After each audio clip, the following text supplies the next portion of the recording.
안녕하십니까. 이 시간에는 우리 교재로 470쪽의 광복공간의 문학입니다. 원래는 저는 해방공간 그랬었는데, 해방이란 말이 여러분 풀해자 노을방자에서 일본이 우리를 놔줬다. 우리가 해방을 광복을 쟁취한 것이 아니고 우리나라를 찾은 것이 아니고 일본이 놔줬다. 일본이 자비로웠다. 이렇게 해석이 돼버리거든. 그래서 해방공간이란 말을 쓰지 말고 광복공간이라고 이렇게 사용하라고 그렇게 하고 있는데, 사실 언어라고 하는 것은 한번 머릿속에 습득이 되면 그게 잘 변하지 않아요. 그러다 보니까 저도 해방공간이라는 말을 즐겨 사용을 합니다. 혹시 광복공간이라고 해야 하는데 해방공간이라고 나와도 그러니 해 두십시오. 자, 이어서 거기 보니까 해방공간에 광복공간에 가장 컸던 건 뭐냐? 소위 거기 나오죠? 문단의 좌익과 우익의 대립이 있었고 식민지 시대의 문화를 청사하는 새로운 민족문학을 건설하는 시도가 있었다, 이런 이야기입니다. 그런데 역시 1900 해방공간의 그 5년 동안은 좌익과 우익의 대립이 가장 컸겠지. 그런데 문학적 측면에서 보면 좌익이 좀 빨랐어요. 다시 해서 조선문학건설본부와 프레테리아 문학가 동맹이 있었다, 이런 이야기입니다. 그랬을 때 좌익은 저는 이렇게 쓸까요?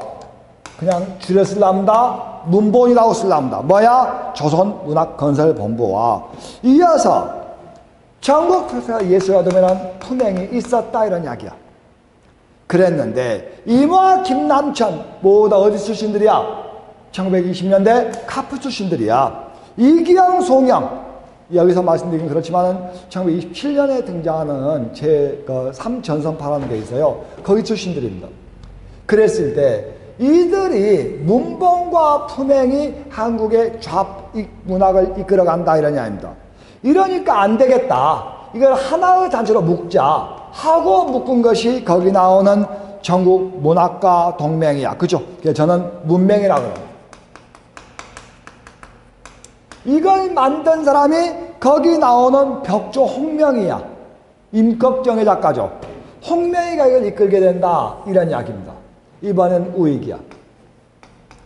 우익 문학에서 입장에서 본다면 중문협이라 그러죠. 중앙문화협회가 먼저 생겨.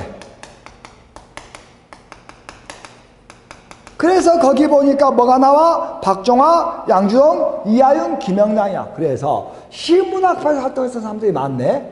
그런가 하면 그 밑에 조선청년문학협회가 있어. 그쵸? 그래서 거기 나오기를 뭐라 하냐? 저는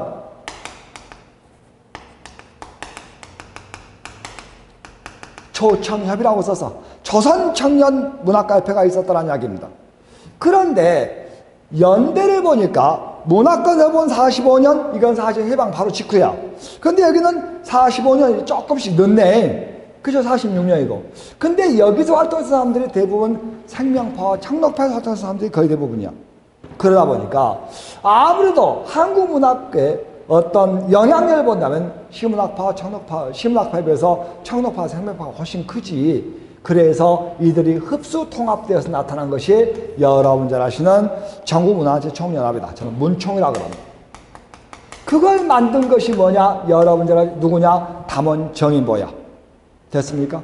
그랬을 때 여기 나오는 이 두 세력의 대력, 여러분 자신 조선문학가동맹과 전국문화재총연합의 대립, 이러한 대립을 좌익과 우익의 대립이라고 보자, 이런 이야기입니다. 그래야 이들은 몇 년? 46년. 이들은 몇 년? 47년이었다, 이런 이야기야.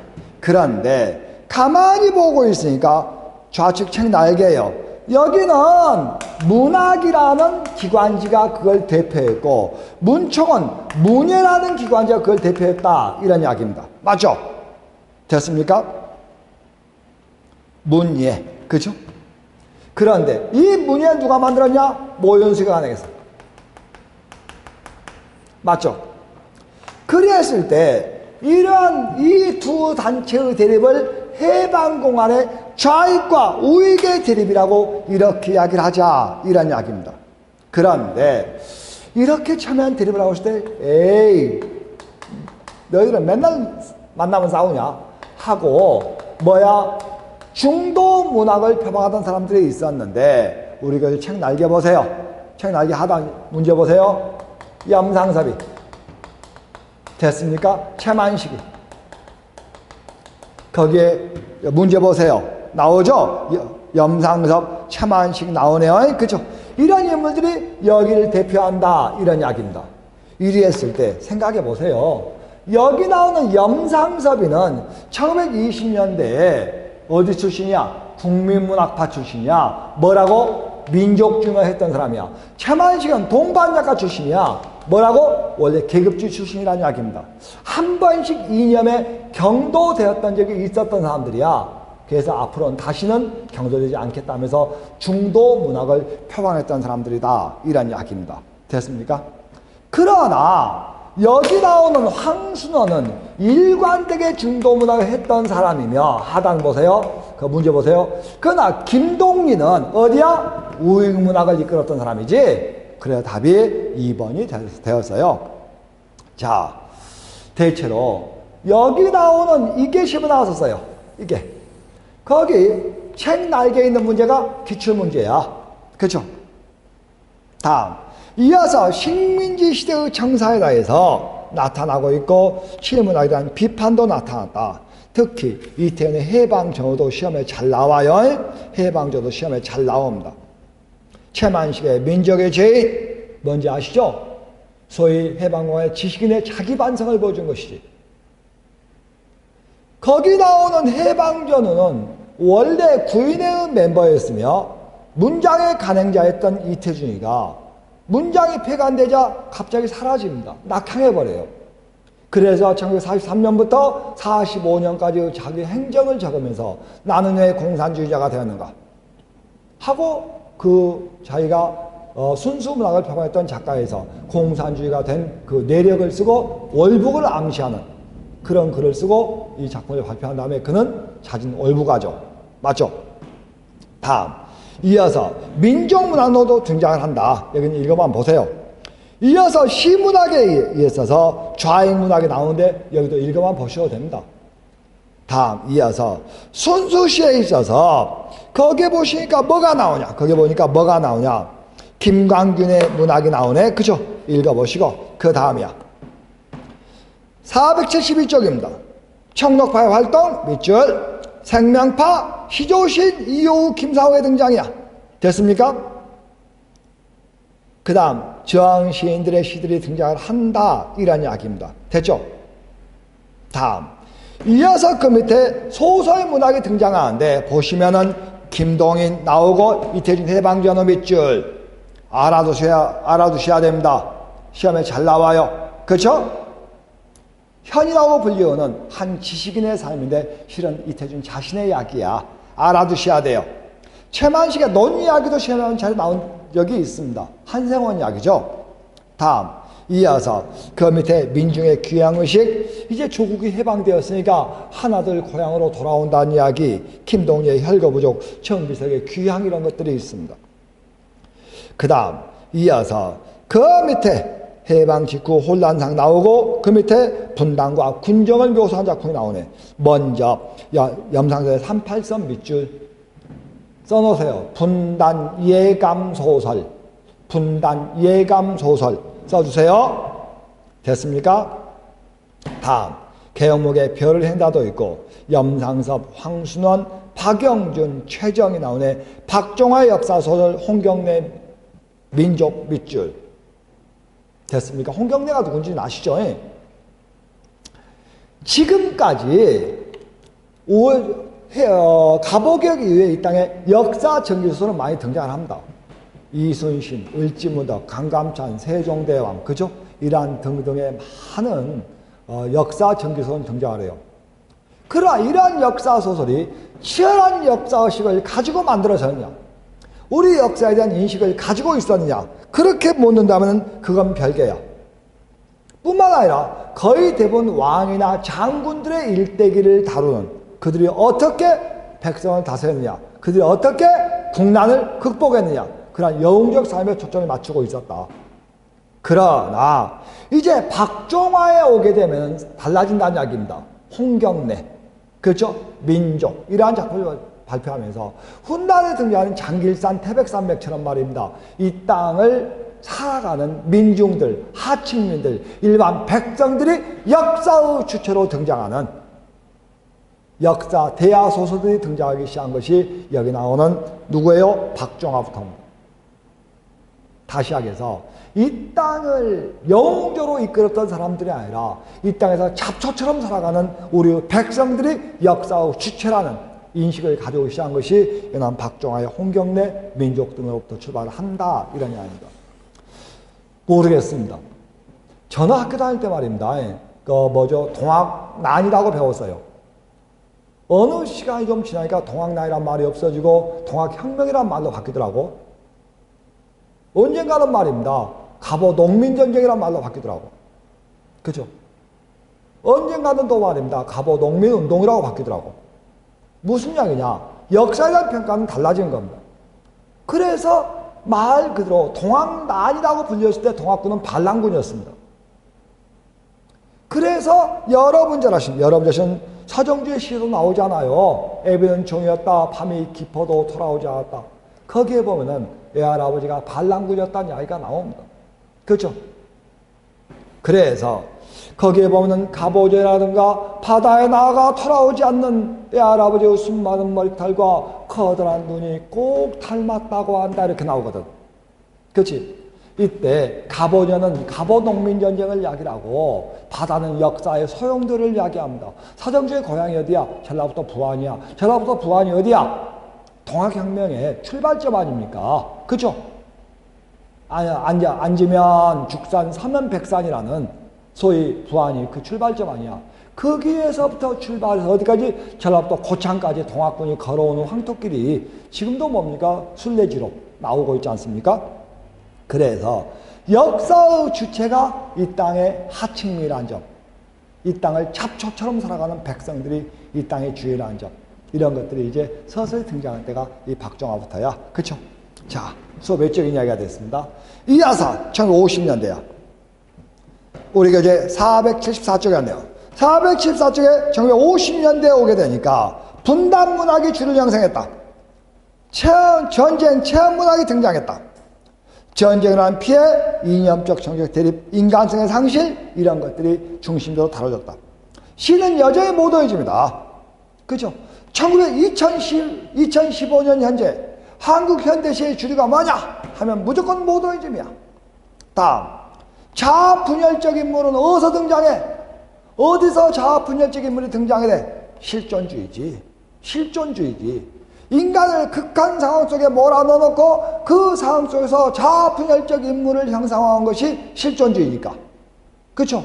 허무와 절망과 좌절의 문학 아닙니까? 그쵸? 다 이어서 시문학에 있어서 전통적 서정시가 등장을 한다. 시문학파와 청록파가 여전히 활동을 하고 있었고, 신진작가로서 휴머니즘의 이영계, 박남수의 새 밑줄 한 번 정도는 찾아서 읽어봐줘야 할 작품입니다. 정한모의 가을에. 이어서 거기 나오는 고전적 순수서정 박재삼의 울음 타는 강, 이어서 추억에서 보이죠? 이동주의 강강술래, 전형론 이런 게 있네. 박영래 작품이네. 이어서 그 다음에 모더니즘의 시문학이 등장하는데 1930년대 모더니즘은 아시죠? 뭡니까? 김영랑을 중심한 시문학에 대한 반발과 낭만주의에 대한 반발로 등장은 했어요. 그러나 묘사의 단편적 제시와 사상성의 묘사의 단편적 제시와 사상성의 결여로 결국은 한계에 붙으셨습니다.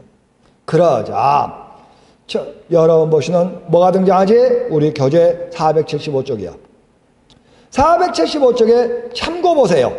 참고에 니은번 밑줄 후반기 동역이 등장해요. 누구야? 김수영, 김경림, 박윤환이야. 그래서 현대과학의 메커니즘 문명을 적시하고 도시적 감각과 이미지를 중시하는 후반기 동의들이 등장하는데 그들이 김수영, 김경림, 박윤환이다라는 겁니다.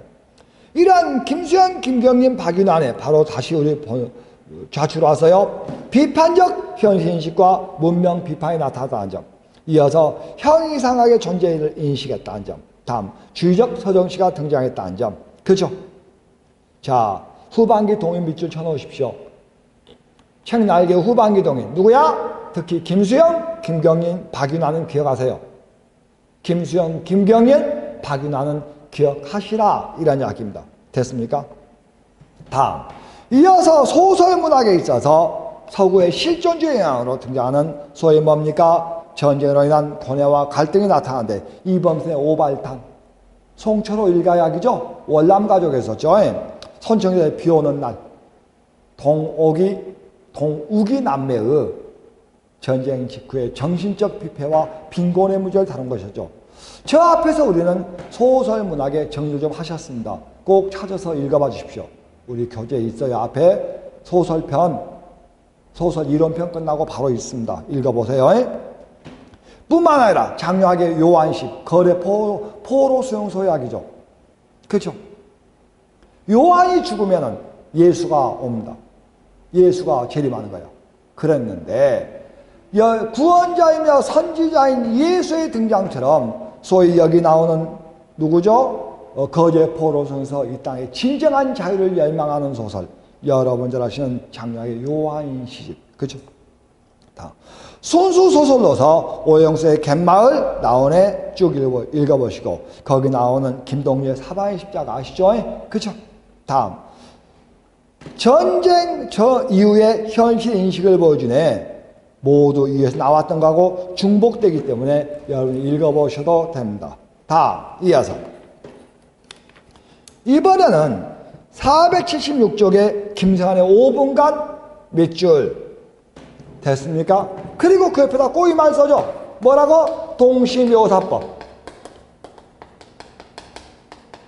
일종의 평행적 구성입니다. 동시묘사법 또는 평행적 구성이 뭐냐? 둘 이상의 사건이 동시 발생, 동시 진행되는 것이야. 천상에서 제우스와 프로메테우스가 협상한 그 5분간의 이야기와 서울 장안의 지상에서 벌어진 일이 동시에 사건이 진행되는 겁니다. 그래서 동시묘사법을 구사한 5분간 기억하십시오. 다음 이어서 학은자 순환일에 잘 아시죠? 오상원의 유해도 기억하셔야 됩니다. 시험에 잘 나와요. 소위 인민군 포로가 된 한 국군이 체포되어서 1시간 후에 처형을 당하죠.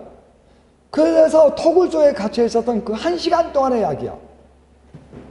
너 말이야 1시간 후에 사형하면 여러분이 그 토굴에 앉아있다고 생각해 보세요. 그럼 1시간 동안 얼마나 많은 생각들이 나겠습니까? 어머니, 아버지, 가족, 형제, 그 다음에 유년시절의 친구들, 고향, 정말 많은 것들이 생각이 날 거야. 따뜻했던 과거들이죠. 현실은 차갑죠. 전쟁이죠. 겨울이죠. 그래서 전쟁이 얼마나 비정한 것인가. 소위 좌우의 이데올로기를 초월해서 가장 인간다운 삶을 살아가는 것이 무엇인가. 우리는 왜 이 전쟁 속에서 죽어가야 하는 것인지, 전쟁이라는 게 얼마나 비정하고 냉혹한 것인지 그런 걸 비판하는 소설이죠. 그렇죠? 시험에 잘 나오니까 앞에서 한번 읽어주세요. 이어서 마지막으로 현대문학사의 마지막 60년대 문학에 와 있습니다. 문학의 현실 참여적인 성격이 강화됩니다. 한국 문학에서 참여와 순수의 논쟁이 아주 치열하게 붙은 때가 바로 이때야. 옆에 탐구학습의 2번 보세요. 뭐라고 쓰여 있습니까? 순수문학과 참여문학의 논쟁이 처음으로 시작되었어. 그 시작의 출발점을 1920년대 국민문학파와 카프의 대결로 보는 경우도 있어요. 다시 합니다. 거기 나오는 카프 내부에서 형식과 내용의 논쟁으로 보는 경우도 있어요. 그러나 본질적으로 우리가 참여와 순수라고 하면 60년대를 가지고 이야기를 합니다. 다음 이어서 사실주의 경향이 강화되었다. 다음 내용에 있어서 민족분단과 배격적 현실인식에 대한 인식이 심화되었다. 전통적 서정주의와 문학적 기호가 추구되었다. 다음 민중과 민족의 주체성의 문제가 다뤄졌다. 이런 이야기다. 이어서 시문학에 의해서 여러분 자신 현실 참여적인 문학이네. 박두진의 뭐가 나옵니까? 아직은 깃발 내는 것은 아니다. 지난 시간에 제가 이마에 이제 우리 깃발 내리자 이러한 시가 있었다고 말씀드렸는데 4.19 혁명을 노래한 대표적인 시죠. 4.19는 성공한 혁명인가? 4.19 그거는 바로 이어서 5.16 군사 쿠데타가 일어났음에도 불구하고 그건 실패했는가 성공했는가? 다시 하겠어. 미완혁명 4.19를 기리는 시가 여기 나오는 우리는 아직 깃발되는 것은 아니다요. 다음 김성의 푸른 하늘도 마찬가지시죠. 그죠? 다음 이어서 신동엽의 껍데기는 가라. 금강은 서사시죠. 다음 신경리의 농무 아주 중요한 시예요. 그죠? 이어서 김지아의 오적 기억나십니까? 이어서 이성부 이란 등등의 작품들이 있네요. 다음 이어서 순수 서정시도 있습니다. 정한모의 가을에 반짝반짝 물들며 가을을 나르는 나뭇잎 기억나십니까? 이어서 아가의방 연작시죠. 의자 겨울바다 쭉 나오네. 현대 시조 발전해 보니까 뭐가 나와주고 있냐? 김상옥, 이호우, 이영도, 정환영이야. 김상옥과 이호우가 해방공간의 최남선에 의해서 보세요.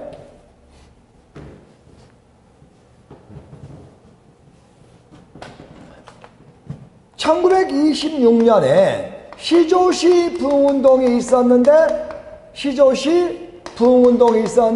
이 부흥운동을 이끌던 사람이 최남선이야. 그쵸? 그래서 108번의 시조시가 등장했어. 이때 최남선과 함께 등장한 사람이 이병기, 이은상이야.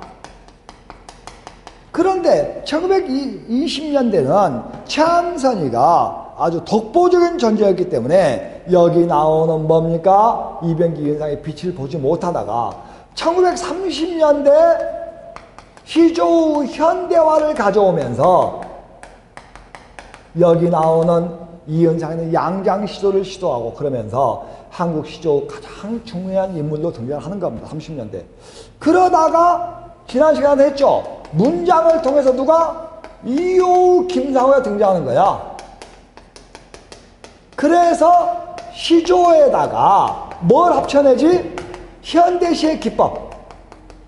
비유와 상징과 이미지즘. 이런 것들을 접목시키면서 시조를 완전히 현대화해버립니다. 그러다가 1960년대에 와가지고 누가 등장해서 거기 나온 이영도, 정환영 이런 등장을 해. 그러나 1번, 2번 보세요. 1번, 2번이 전통적 서정시를 추구했어요. 그러나 거기 나온 이영도, 정환영 이러한 인물들의 시조는 지금 우리 교재에 나온 작품들은 대단히 현실 참여적이야. 왜냐하면 정환영의 조우 같은 경우 또는 낙화, 진달래 이런 시들은 이영도의 진달래는 미완혁명 4.19를 노래한 시고 낙화는 개화제인, 낙화는 여러분이 아시는 뭐 있습니까? 일종의 추모시죠. 추모시. 그렇죠? 조국은 뭐죠? 분단 조국의 현실을 노래한 시들 아니야. 대단히 현실 참여적이었어요. 그렇죠? 그다음 이어서 소설 문학에 있어서 뭐가 나오지? 사회 부조리와 서민층의 비참한 삶이 나타나셨. 왜? 여러분 60년대는 경제개발 5개년 계획이 등장하면서 우리나라가 뭐죠? 경제 드라이브 정책을 펴기 시작합니다. 오직 경제를 위해서라면, 경제 발전을 위해서라면 많은 소시민들이 이제 뭐죠? 삶의 자유, 삶의 가치 이런 것들을 박탈당해도 정당화되었던 시절이에요. 군사 독재 시절이니까. 그리하여 김경환의 모래톱 이야기 아시죠? 조마의 삶의 갈바센감 이야기 아니야. 선우의 망향, 정광룡의 껍빛단위의 밑줄 알아두시라겠어요? 다음 이문구의 관촌수필 연작소설입니다. 그렇죠? 다음 이어서 객지 전태일 이야기죠. 단지 전태일은 청계 피복노조에서 부당한 노동현실에 비판하면서 분신자살하지만은 여기 나오는 객지에서 나오는 동혁은 서해안 간척지에서 노동쟁의를 일으키는 인물이죠. 그죠? 죽진 않고 그는 사라지죠. 다음 삼포로 가는 길 산업화 근대화에 의한 고향 상실을 다룬 것이지. 조세의 난장이가 쏘올린 공 피카레스 구성의 대표적인 소설입니다. 피카레스크 구성의 대표적인 소설이야. 뿐만 아니라 소위 여러분이 아시는 반의적 배경 서울특별시 낙원구 행복동 그들은 결코 특별하지 않습니다. 그는 지상 낙원에 살지 않아요. 그들은 행복하지 않습니다. 그런데 그들은 서울특별시 낙원구 행복동에 삽니다. 철거민들이죠. 강제 철거 이주해야 하는 사람들의 이야기를 다룬 것이 난장에서 올린 작은 공화지야. 아버지의 죽음이죠. 자락고래의 비가. 이어서 최근에 광장, 이것도 시험에 잘 나옵니다. 기억하셔야 돼요. 말씀드렸어요. 다음. 그 다음 페이지에 뭐가 있어? 50대 순수소설도 나와주고 있는데, 특히 거기 나오는 김수옥의 소설, 김승옥 있죠? 64년 겨울, 무진기행 둘 다 시험에 잘 나옵니다. 서울 64년 겨울 시험에 잘 나와요. 산업화 근대화 과정에서 삶의 방향을 잃어버린 세 남자가 우연치 않게 만나서 하룻밤을 같이 지내고 한 사람이 자살하는 이야기죠. 무진기행. 무진이 뭐야? 안개무자재, 나루진자재. 가끔 수업 중에 하는데, 여기 나온 무진기행에서 기행이니까 기행 문제 생각가지고 있는데, 여기 나오는 안개가 문제야. 안개는 물도 아니고 공기도 아니야. 땅도 아니고 하늘도 아니야. 눈에 보이지만 잡을 수도 없어. 이 지는 나루진자요. 이건 항구도 아니고 육지도 아니야. 이것도 저것도 아닌 둥둥 떠다니고 존재하다 해가 뜨면 사라져버리는 현대의 삶의 문제를 다룬 것이지. 다음 이어서 그 밑에 나오는 이청준의 태원, 병신과 머저리, 특히 이청준의 소설도 좀 기억을 좀 해주세요. 특히 김수옥의 소설과 이청준의 소설들은 저 앞에 제가 정리를 해놨으니까 한 번씩 읽어보세요. 저 오늘 지난 시간에 정리해드렸습니다. 다음 비판적 역사 소설이야. 거기도 나와주고 있습니다. 나는 안수길의 북간도 아시죠? 안수길의 북간도. 이한복씨 일가의 이야기야. 간도가 누구 땅이냐? 우리가 중국 땅에 넘어가서 일제를 피해서 살고 있는 것이 아니라, 이 간도는 우리 땅인데 만주족이 들어와 살고 있는 거야. 너가 나가라. 왜 우리 보고 나가라 그러냐?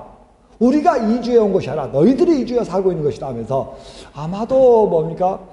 제가 만약에 시험에 출제위원이라면은 중국의 동북공정에 대비해서 아마 이런 문제들을, 이런 소설들을 학생들 때 읽으라고 해도 좋을 것 같아. 시험에도 내고.